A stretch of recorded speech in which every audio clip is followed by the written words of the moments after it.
یعنی اگر عروسی کا موقع ہو اور آپ لباس آدھا پہن کے چلے جائیں تو بڑی بے موقع کی بات ہے، اور اگر کوئی عزاداری کا موقع ہو، کوئی رنج و غم کی تعزیت کی محفل ہو اور اس میں آپ لباس عروسی پہن کے چلے جائیں تو بے موقع ہوگی نا، لوگ کہیں گے کہ یہ سلیقے کا اور ٹھپ کا کام نہیں۔ تو اگر دو رنگی پیدا ہو جائے کہ موقع کوئی اور ہے اور عمل کوئی اور، تو اسی کا نام ہے اسلام کی اصطلاح میں منافقت۔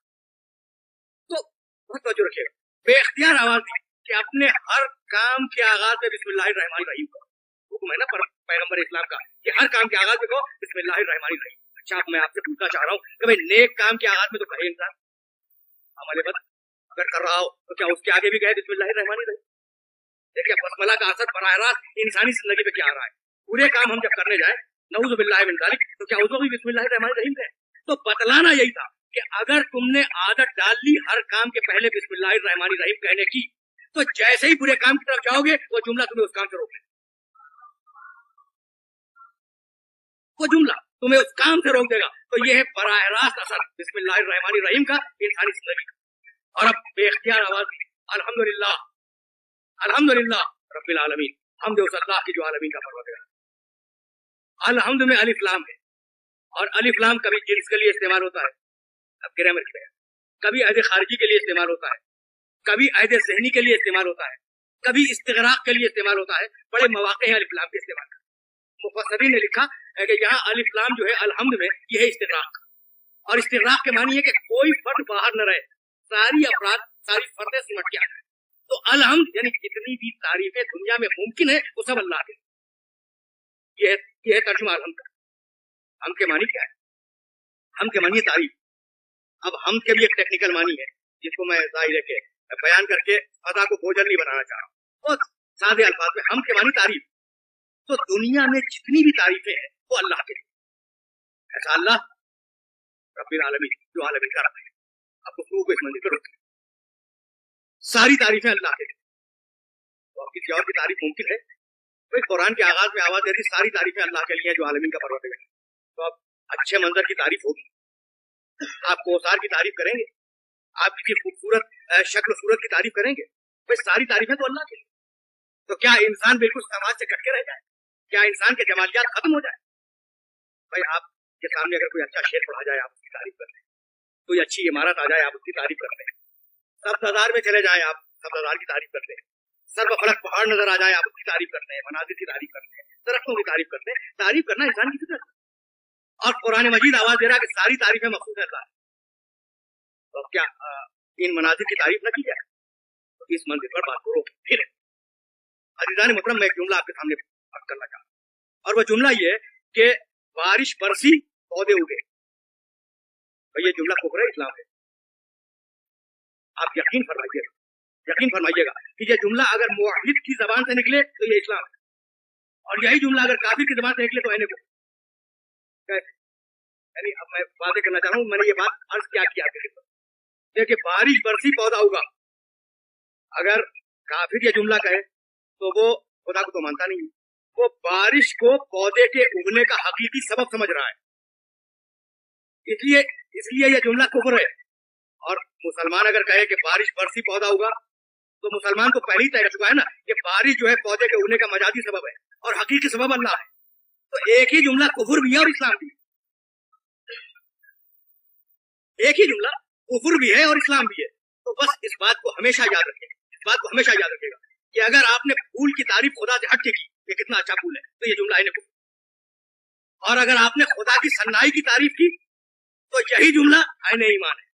تو ساری تعریفیں مخصوص ہیں اللہ کے لیے، لیکن اگر آپ نے کسی پھول کی تعریف اس لیے کی کہ کیا اچھا خالق ہے جس نے اتنا اچھا پھول بنایا ہے تو یہی تعریف خدا کی کاؤنٹ ہوگی، خدا کی شمار ہوگی۔ تو اب اگر کچھ ایسے بے عیب انسان سامنے آ جائے جنہیں دیکھ کر بے اختیار خدا یاد آئے تو یہ نہ بدعت ہے نہ حرام ہے بلکہ عین تعریف خداوند عالم ہے، عین تعریف خداوند عالم ہے۔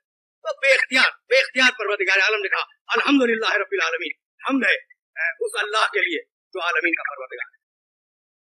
اس لیے آپ ذرا سی توجہ فرمائیے الحمدللہ رب العالمین، اور اس کے بعد پھر دوہرایا الرحمن الرحیم، وہ رحمان بھی ہے رحیم بھی ہے۔ بھائی ابھی بسم اللہ الرحمن الرحیم میں رحمان کہہ کے گزرا ہے اور رحیم کہہ کے گزرا ہے، اور پھر بے اختیار آواز دی الحمدللہ رب العالمین، پھر کہا الرحمن الرحیم، اور پھر اس کے بعد آواز دی مالک یوم الدین، وہ قیامت کے دن کا مالک ہے۔ یہ دوبارہ الرحمن الرحیم کیوں آیا؟ جسے میں نے روکا تھا جان بوجھ کر۔ تو عزیزان محترم، وہ چونکہ 113 سوروں میں کامن ہے بسم اللہ الرحمن الرحیم، اس لیے وہ رحمانیت اس کی عمومی ہے، اور اب اس رحمانیت سے ہٹ کر صرف سورہ حمد کی حد تک بتانا تھا کہ وہ رحمان بھی ہے اور رحیم، رحمان بھی ہے اور رحیم بھی۔ بھائی رحمان اور رحیم کا مصدر کیا ہے؟ رحمان کے معنی رحم کرنے والا، رحیم کے معنی رحم کرنے والا۔ تو اگر دونوں الفاظ مترادف ہیں ایک ہی معنی میں تو قرآن شاید کوئی لفظ استعمال نہیں کرتا، تو اب کوئی فرق ہونا چاہیے، رحمان کے معنی کچھ اور ہونے چاہیے، رحیم کے معنی کچھ اور ہونے چاہیے۔ تو عزیزان محترم، رحمان کے معنی دنیا میں حاجتوں کو دیکھ کر رحمتیں نازل کرنے والا۔ یہ کس کو کتنی حاجت ہے؟ بھائی یہ رحمتیں نازل کرنے کی ضرورت کیا ہے؟ اب میں بہت قریب ہو کے آپ سے جملہ کرنا چاہتا ہوں، یعنی آپ پوچھ سکتے ہیں نا کہ بھائی آپ کو کیا ضرورت ہے کہ آپ رحمتیں نازل کریں؟ اس لیے ضرورت ہے کہ وہ پہلے ہی اقرار کر چکا ہے کہ میں ہوں رب العالمین، عالمین کا پالنے والا، اور وہ ربوبیت مکمل نہیں ہو سکتی جب تک رحمت ساتھ ہے۔ تو رحمان کے معنی احتیاج کو دیکھ کے رحمت دینے والا، اور رحیم کے معنی عمل کو دیکھ کے رحمت دینے والا۔ تو رحمان کا تعلق ہے دنیا سے اور رحیم کا تعلق ہے آخرت سے۔ یہ بات کو میں سمجھتا ہوں کہ واضح ہوئی۔ رحمان حاجت کو دیکھ کے رحمت دینے والا، رحیم عمل کو دیکھ کے رحمت دینے والا۔ یہ جملہ رکھا کہاں؟